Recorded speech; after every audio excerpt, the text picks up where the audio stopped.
And something you mentioned in your book that I thought you just mentioned here about the folkloric dances, but you mentioned in your book uh, about dances for occasions. Like specifically, you were talking about funerals and how people don't tend to dance at funerals, but how this can be a really um, cathartic or a way to bring people together when someone has passed.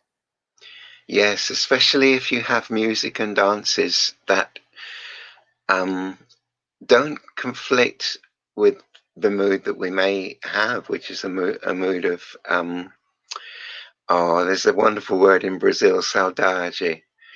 It's you're missing somebody, but there's also a great feeling of sweetness and affection in that feeling. It's not altogether sad, but there's definitely sadness in there and longing.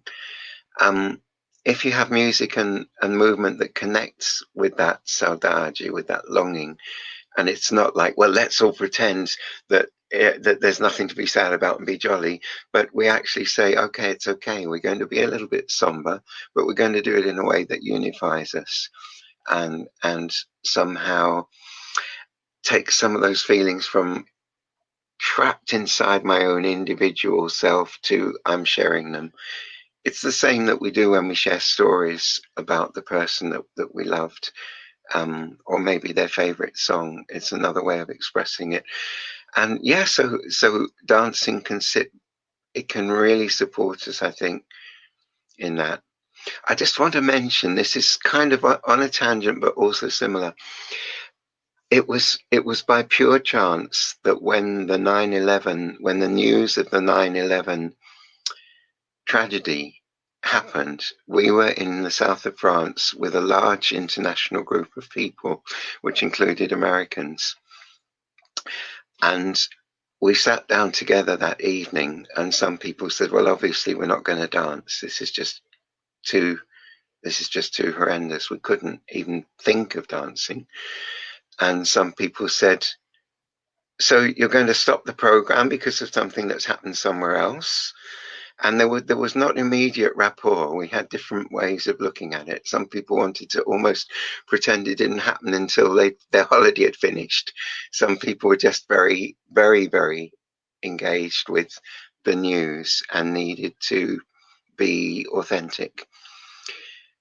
So Bethan and I thought about it, and we talked to the group a bit, and he said, well, what we'll do is we'll do one or two dances that have a very soothing and nurturing feeling, and then we'll see what people want to do. And that might be the whole evening. We might just leave people to their thoughts. After those two dances, there was such a healing atmosphere in the room that I don't think anybody wanted to leave, and it was actually a very long evening of dancing, singing, talking together, and it helped. I mean, it didn't make any difference to the world beyond our group, but it helped our group process the news, feel some sense of support and relief, and also feel unified again, having had very different individual responses. So I could see the healing potential of dance in distressful situations, and that to me connects with your question of the funeral. Mhm.